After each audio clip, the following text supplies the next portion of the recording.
안녕하십니까? 여러분을 위한 NTVC 뉴스 지금 시작하겠습니다. 매년 3월 네 번째 금요일, 여러분은 무슨 날인지 아시나요? 2016년 최초 제정 이래 여덟 번째로 돌아온 오늘은 바로 서해수호의 날입니다.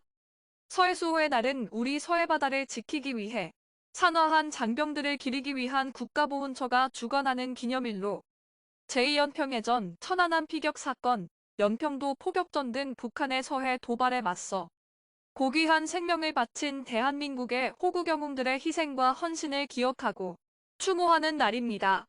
또한 제1연평해전과 대청해전은 우리 군에서 전사자가 나오지 않았다는 점에서 이 추모 기념일에는 해당되지 않는다는 점을 참고하시면 더 좋을 것 같습니다. 서해바다 수호를 위해 산화한 우리 장병들의 이야기 NTVC 뉴스와 함께 알아보겠습니다. 헌신, 우리 바다는 대한민국 해군이 반드시 지켜내겠습니다. 이는 우리 해군의 슬로건 중 하나이자 서해수호의 날을 상징하는 표어이기도 합니다. 그 중에도 특히 제2연평해전은 헌신에 기댈 수밖에 없던 우리 대한민국의 허점이 적나라하게 드러난 아픈 기억입니다.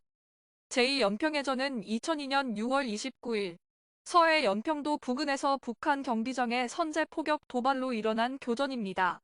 당시 NLL을 경계 중이던 우리 해군의 고속정 두 척이 남하 중인 북한 경비정을 발견하고 가로막았지만 정작 제일 중요한 교전 지침은 절대 먼저 쏘지 말 것이라는 내용으로 현장에 전달된 상태였습니다. 당시 햇볕 정책으로 대포되는 대북 친화적 정부 방침 때문이었습니다.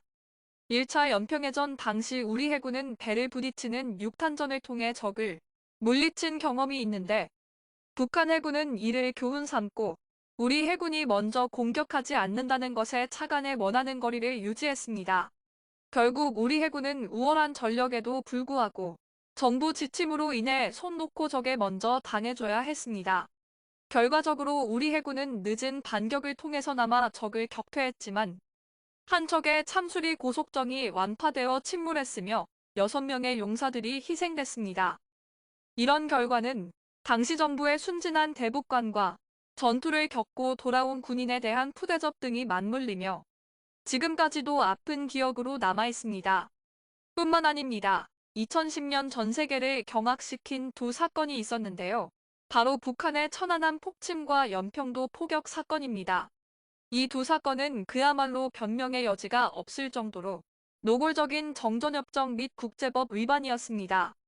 특히 2010년 3월 발생한 천안함 피격 사건의 경우 46명의 용사가 폭침으로 산화하고 구조작업 중 1명의 용사가 산화한 사건으로 국민들의 그 안타까움과 분노가 말로 표현하기 어려울 정도였습니다. 또한 사건 초기 침몰 원인에 대해 논란이 많았는데 이는 생존에 돌아온 장병과 유가족을 2번 죽이는 상황이기도 했습니다. 결국 민군합동조사단 및 국제조사단의 조사를 거쳐 북한 연어급 잠수함의 어뢰 공격임이 확인되었습니다. 북한은 해당 조사 결과 발표를 날조극이라고 주장하면서 검열단을 남한에 파견하겠다고 말했지만 결국 실행되지 않았습니다. 이는 그야말로 전 세계가 이젠 북한이 얼마나 비열한 불법 집단인지 알게 된 사건이라고 할 수 있습니다.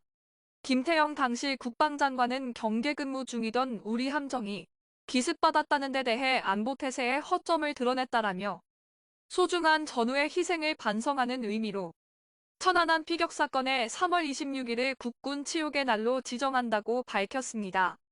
앞선 몇 차례의 사태에서 우리 대한민국 해군이 안타까운 결과를 받아들일 수밖에 없었던 것은 사실입니다. 하지만 이것이 결국 우리 군의 약이 되어 같은 해 11월 25일 벌어진 연평도 포격전에서는 전혀 다른 모습을 보여주었는데요. 당시 연평도에서 사격 훈련을 진행 중이던 우리 해병대는 훈련 후 정비 중에 북한의 기습적인 포격을 받았지만 첫 포격이 종료된 지 6분 만에 반격에 나서 원점을 타격하며 이전과는 다른 준비태세를 선보였습니다. 훈련과 맞물린 기습적인 도발에 완벽한 전력으로 반격하기 어려운 상황이었지만 우리 해병들은 몸을 사리지 않고 민간인을 지키고 임전무퇴의 정신으로 적의 도발에 반격하며 심지어는 휴가를 떠나던 군인이 자발적으로 부대로 복귀하는 등 그야말로 어느 하나 부끄럽지 않은 참 군인의 모습을 보여주었습니다.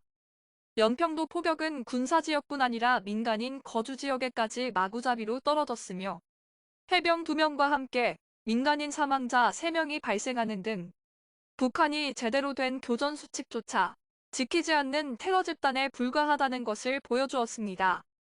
이처럼 오랜 기간 동안 북한의 도발은 끊이지 않고 있습니다. 1.21 사태, 판문점, 도끼만행 사건, 아웅산 묘소 폭파 테러, 강릉 무장공비 침투 사건 등을 포함한 대남 도발 사건 외에도 수도 셀 수 없을 정도의 공작원 및 무장공비 침투 사건, 그리고 1990년대부터 현재까지 이루어진 핵실험, 미사일 도발, NLL 침범 등 지속적으로 한국에 대한 위협을 가하고 있습니다. 특히 북한은 지난 2021년까지 조선노동당 규약에 무력을 통한 적화 통일이 목표임을 명시했고 그 이후에도 강력한 국방력으로 근원적인 군사적 위협들을 제압하라고 공언하고 있습니다.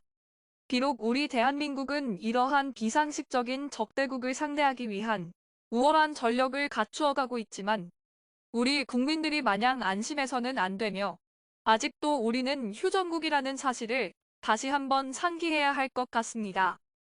NTVC 뉴스는 올해로 벌써 8번째인 서해수호의 날을 맞아 대한민국 서해 바다의 수호, 그리고 더 나아가 대한민국 국가수호를 위해 헌신하고 희생하신 호국용사들을 기리며 그 모든 분들께 깊은 마음으로 감사함과 존경을 표하는 바입니다.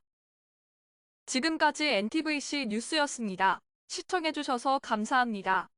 시청자분들의 댓글, 좋아요와 구독은 뉴스 제작에 큰 힘이 됩니다.